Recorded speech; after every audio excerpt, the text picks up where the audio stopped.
আমার ছেলে।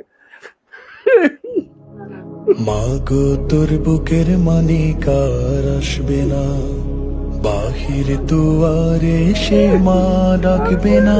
কিন্তু আমি শুধু আপনার কাছে এতটুকুই আমার অনুরোধ, যে আমি আমার মামা চাই।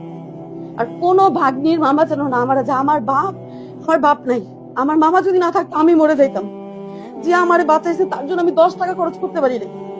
যে আমার বাড়ি জমি বিক্রি করেছে, সব যদি বিক্রি করে মরতো তাইলে আমি বুঝতাম। সে অ্যাক্সিডেন্ট হয়ে মরলে আমি বুঝতাম। সত্য কথা বললে মরবে কেন? আমরা কি কিছুই করি না এই দেশের জন্য? কাউরে মাইরা কি মাইরা ফেলানো যায়? কেন মেরে ফেললো কেন? আমি মনে করি আইনের ঊর্ধ্বে কেউ নেই। আমরা যেই হোক এবং সে যত পাওয়ারফুল হোক, তার হাত যত লম্বা হবে, আইন তার নিজস্ব গতিতে তার হাত ধরবে এবং আমরা মনে করি এটা বিচার হবে। আপনারা একটু ধৈর্য ধরবেন, আমরা ধৈর্য ধরবেন।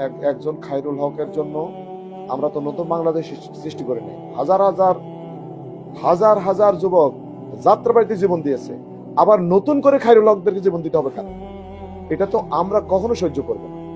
আমি সকল পক্ষকে, এখানে আপনারা যারা আছেন, আপনারা পরিবারের পক্ষ, সবাইকে আমি ধৈর্য ধারণ করতে বলবো। প্রশাসন কাজ করতেছে, আমরা প্রশাসনকে হেল্প করব এবং প্রশাসন যেন যথাযথ ভূমিকা নেয় এবং বিচার নিশ্চিত করে, সেই ক্ষেত্রে আমাদের পক্ষ থেকে পুরোপুরি সহযোগিতা করা হবে ইনশাআল্লাহ।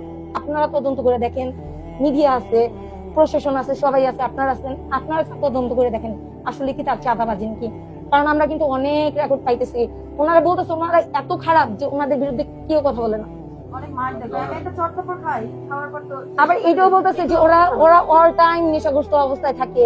আমি যে বলবো আমার তো গিয়ে পিটাইবো, ও তো নেশা করছে, আমার তো মেরে ফেলাইবো, ওর তো কোনো সেন্স নাই। এখন আমি কি বলবো? ওরা সেন্স থাকে না ওদের, এমন নেশা করতে থাকে ওরা। এইভাবে ওরা ওই জায়গাটা একটা পুরো এরিয়া সৃষ্টি করছে।